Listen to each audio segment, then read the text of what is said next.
இன்னைக்கு திரு அண்ணாமலை அவர்கள் திராவிட கட்சிகளும் பெரியாரிஸ்டுகளும் என்னோட கேஸை வச்சு சீமானை ஒரே அடிக்கிற மாதிரியும், அந்த அடிக்கிற அடியில் சீமான் எதுவும் சோர்வடைஞ்சிடக்கூடாது, நல்லா போராடணும் அப்படின்னு திரு அண்ணாமலை அவர்கள் சொல்லியிருந்தாங்க. திரு அண்ணாமலை அவர்களே, உங்கள் மேலே எனக்கு ரொம்ப மரியாதை.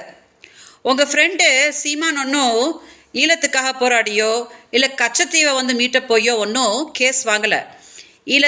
ஈழத்தமிழர்கள்லாம் செத்துட்டு இருக்கும்போது என் கூட குடும்பம் நடத்திட்டு என்னோட காசெல்லாம் பிடுங்கி பாலியல் ரீதியை என்னை துன்பப்படுத்தி தெருவில் விட்டுட்டு யாராவது கேட்டால் எனக்கு அவங்கள யாருன்னே தெரியாது அப்படின்னு தான் இத்தனை வருஷம் சொல்லிக்கிட்டு ஏமாத்திட்டு இருந்தாரு. திமுகவோட காலகட்டத்தில் தான் காவல்துறை கேட்க வேண்டிய விதத்தில் கேட்டதுக்கப்புறம் ஆமாம் நான் குடும்பம் நடத்தினேன் அப்படின்னு ஒத்துக்கிட்டாரு. அதை நீங்கள் பார்க்கலையா?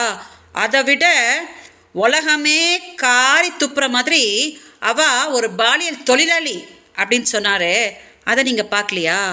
த்ரிஷாவோட விஷயத்தில் மன்சூர் அலிகான் அவர்கள் ஏதோ சொல்லிட்டாருன்னு சொல்லி மொத்த பாரதிய ஜனதாவும் இறங்கி த்ரிஷா அவர்களுக்காக போராடினாங்களே. குஷ்பு அவர்கள்லாம் பெரிய அளவில் குரல் கொடுத்தாங்களே. என்னைய பாலியல் தொழிலாளி அப்படின்னு சொன்ன போது ஏன் உங்கள் கட்சியிலேருந்து யாருமே குரல் கொடுக்கல?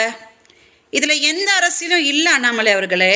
இன்ஃபேக்ட் சீமான இந்த கேஸ்லேருந்து ஏதோ ஒரு பெரிய சக்தி காப்பாற்றுறதா எனக்கு தோணுது.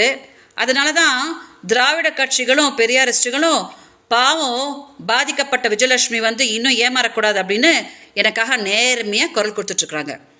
அவர் உங்களோட ஃப்ரெண்டாக இருக்கலாம், ஆனால் சீமான் மாதிரி ஒரு பொறுக்கிக்கு போய் நீங்கள் குரல் கொடுத்தா உங்களையும் தப்பாக நினச்சிக்க மாட்டாங்களா அண்ணாமலை அவர்களே? ஏதோ நீங்கள் தெரியாமல் பேசியிருக்கலாம், அதனால் அவர் என்னெல்லாம் பண்ணார் அப்படின்னு சொல்லி உங்ககிட்ட தெரியப்படுத்தலாம் அப்படின்னு நினச்சேன். ஸோ தயவு செஞ்சு இதை கொஞ்சம் மீடியா டெலிகாஸ்ட் பண்ணுங்கள். திரு அண்ணாமலை அவர்கள் கொஞ்சம் பார்க்கணும். வணக்கம்.